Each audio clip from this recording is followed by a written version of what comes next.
And that's exactly what Nixon does.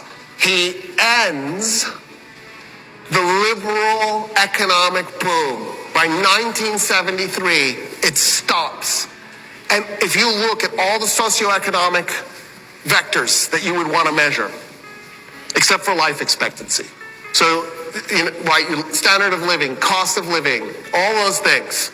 The level at which we were polarized. The likelihood that people of different races would get the same pay. The likelihood that you had an equal chance at college education. The high water mark in the United States is 1973, not 2022. We have been going the wrong direction now since 1973 on every indicator, including now life expectancy. Over the last few years, life expectancy has turned around and is going the wrong direction. It took a while for life expectancy to catch up. I'll give you an example of what I mean. In 1973, the top 1%, the richest Americans, took away 8% of the economy. They pocketed 8%. So 1% walked away with 8%. By the way, for me, that doesn't seem outrageous, right? I mean, it is, but perspective. Today, the top 1% walks away with 40% of all the wealth generated.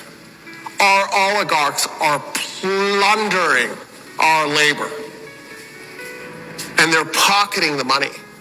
In real dollars, the level of income generated today for most professions is exactly the same or lower than it was in 1973. In other words, professors have not had an actual pay raise, a real pay raise, in 49 years, by the time you put in inflation and cost of living. And then there was the part-timeification of jobs. There was a period of time in the U.S. where meat packing industry jobs had a 1-year wait list for an interview. Meat packing. Who wants to do that? Who wants to be a butcher, chopping animals up and saran wrapping them? And the answer was, they were such good jobs, with such good pay scales, with such good retirement packages. They weren't bad.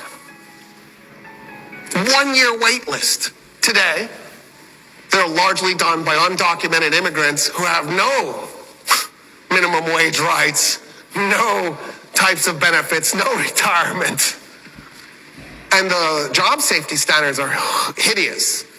The only place, ironically enough, the only meatpacking places where they have good job safety is where McDonald's buys from, because McDonald's is so worried about lawsuits, they insist that the quality of the animal chopping plant be high enough that they'll avoid lawsuits.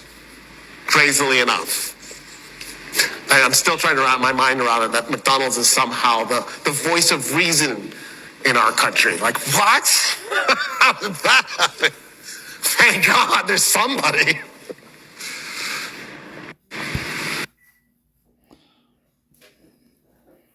This is JC, St. Louis's oldest living hippie, saying I over-recorded this because I think that you need to realize where we're at now and how we got there.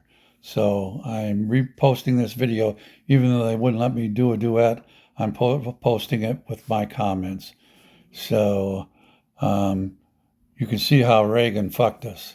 This is JC, St. Louis's oldest living hippie, saying, "Pox some more, Jack," and keep on trying.